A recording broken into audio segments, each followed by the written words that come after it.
कांग्रेस के रुकने पार्लियामेंट और साबिक प्रदेश कांग्रेस कमेटी के सदर उत्तम कुमार रेड्डी ने वजीर आला चंद्रशेखर राव की आज मुलुगु के जलसे में की गई तकरीर को मज़ाक़ खैज करार दिया। उन्होंने कहा कि चीफ मिनिस्टर का लहजा काफ़ी धमकी भरा था।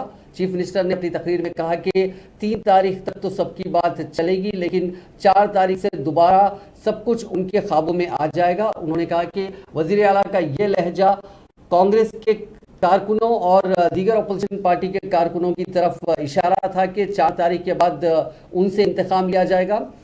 उत्तम कुमार रेड्डी ने यह भी कहा कि वज़ीर आला ने आज जिन 4 एमएलएस को आवाम के सामने पेश करते हुए उन्हें ईमानदार बताया और कहा कि उन्होंने करोड़ों का ऑफर ठुकरा दिया और बीजेपी में शामिल नहीं हुए। उन्होंने कहा कि इन 4 में से 3 अरकान असेंबली पहले कांग्रेस के थे। 2018 में कांग्रेस के टिकट पर पायलट रोहित रेड्डी, हर्षवर्धन रेड्डी और रेखा कांताराव मुंतखब हुए थे, लेकिन उन्हें लालच देकर टीआरएस में शामिल करवाया गया। तो लिहाजा इनकी ईमानदारी पर इन्हें जो ईमानदारी का वज़ीर आला सर्टिफिकेट दे रहे हैं वो गलत है। साथ ही उत्तम कुमार रेड्डी ने कहा कि पार्टी से बगावत करना और एक पार्टी से दूसरी पार्टी में खरीदने का सिलसिला वज़ीर आला चंद्रशेखर राव ने 2014 में शुरू किया था।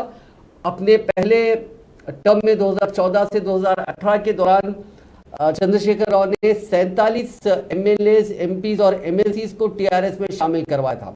उसके बाद 2018 के इंतखाबात के बाद 12 कांग्रेस के एमएलएस को टीआरएस में शामिल करवाया गया। ऐसा करते हुए कांग्रेस पार्टी को मेन अपोजिशन की स्टेटस से हटाया गया। उन्होंने कहा कि वज़ीर आला चंद्रशेखर राव ने आज जो तकरीर की है इसका मकसद अवाम को गुमराह करना है।